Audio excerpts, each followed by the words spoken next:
এই যে খাবারটা, এটা হচ্ছে বর্ষায় গাছের জন্য হলো পোলাও মাংস। এত ভালো খাবার। পোলাও মাংস হচ্ছে আমাদের অনেক ভালো খাবার, যত ভালো খাবার হয় তার মধ্যে কিন্তু এটা হচ্ছে গাছের জন্য ভালো খাবার। এটা মিক্সড জৈব সার। এটা হচ্ছে আমি তৈরি করেছি আমারটা। তো সবাই কিন্তু এভাবে ইচ্ছা করলে যার যার বর্ষার জন্য মিক্সড জৈব সারটা তৈরি করে রাখতে পারে। একটু আগে তৈরি করে রাখলে, 2-3 মাস আগে তৈরি করে রাখলে কিন্তু খুব সুন্দর হয়। এটা আমি যখন তৈরি করেছি তখন ভিডিও পোস্ট করেছি, লেখা পোস্ট করেছি। এখানে অনেকগুলি উপাদান আছে। ভার্মি কম্পোস্ট আছে 5 কেজি, তারপরে আছে হচ্ছে বাদাম খোল আছে হচ্ছে 2 কেজি। সর্ষে খোলটা তখন আমার মিহি গুঁড়াটা ছিল না, বাদাম খোলের মিহি গুঁড়াটা হচ্ছে আমি দারাজ থেকে এনেছি। বাদাম খোলের মিহি গুঁড়ো দিয়েছি, গোবর সারের মিহি গুঁড়ো দিয়েছি, মিহি গুঁড়োটা একদম সব এখানে মিহি গুঁড়ো। ভার্মি কম্পোস্ট, গোবর সার 5 কেজি, ভার্মি কম্পোস্ট 5 কেজি, আর হলো বাদাম খোল 2 কেজি, শিংকুচি 2 কেজি, হাড়ের গুঁড়া 2 কেজি। তারপরে ইপসম সল্ট আছে 250 গ্রামের মতো ইপসম সল্ট। বোরন দিয়েছি, ছোটো একটা প্যাকেট যে বোরন থাকে সেটা, সেখানে কী পরিমাণ যেন আমার সঠিক মনে নাই। বোরন, তার সাথে কিন্তু একটু লাল পটাশও দিয়েছি।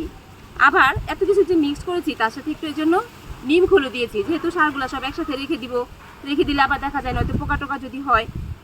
কিন্তু কিছুদিন পর পর কিন্তু আমি এটাকে খুলে এটাকে নাড়া দিই, তখন কিন্তু আর কোনো ধরনের পোকা হয় না, কোনো জড়া হয় না, কোনো কিছু হয় না। এই যে কত সুন্দর আমার সারটা এখানে।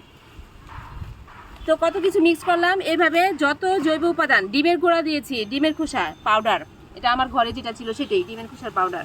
মানে একসাথে যতগুলা জৈব উপাদান আমাদের আছে সব উপাদানই বলতে গেলে আমি এখানে মিক্স করেছি। সাথে শুধু লাল পটাশ দিয়েছি, লাল পটাশটা দিয়েছি কারণ পটাশের পরিমাণটা যেন সব গাছে যেহেতু একদম বড় যখন হয়ে যায় বর্ষায় সবজি ধরার সময়, তখন পটাশটা খুব ভালো কাজ দেয়। আর বড় যে হাফ ড্রামগুলো আছে, হাফ ড্রামের মধ্যে 2 থেকে 3 মুঠো পরিমাণ, ছোট যে ফলের ক্যারেটগুলো আছে সেগুলোতে 1 থেকে 1.5 মুঠো পরিমাণ, আর একদম ছোট যেগুলো আছে 1 মুঠো পরিমাণ। এই পরিমাণ অনুযায়ী কিন্তু এই সারটা দিয়ে গেলে খুব সুন্দর কাজ হয় বর্ষায়। আমার এখানে মিক্স জৈব সার আরেকটা আছে যেটা কারখানা থেকে এনেছি, আর এটা তো হচ্ছে আমার তৈরি করা মিক্স জৈব সার। খুবই ভালো, দুটিই ভালো। এটা সবচেয়ে বেশি ভালো, কিন্তু এটা হচ্ছে একটু ব্যয়বহুল হয়, কারণ সবগুলা যে উপাদান প্রত্যেকটাই কিন্তু ওই যে শিংকুচি, হাড়ের গুঁড়া, তারপরে বাদাম খোলের দামও কিন্তু বেশি। সবগুলো যেগুলো আছে সবগুলো একটু দাম বেশি, কাজও খুব সুন্দর, খুবই ভালো হয়। তবে বর্ষায় আমি সবসময় একটু আগে তৈরি করে রাখি। শীত শেষ হওয়ার পরই যখন গরমের সবজিগুলো আমি বসাই তখনই হচ্ছে আমি এই মিক্স জৈব সারটা তৈরি করে রাখি। বর্ষাতে হচ্ছে গাছে অল্প অল্প করে দিয়ে যাই। খুব সুন্দর রেজাল্ট হয়, গাছগুলো কিন্তু খুব সুন্দর থাকে, সতেজ থাকে।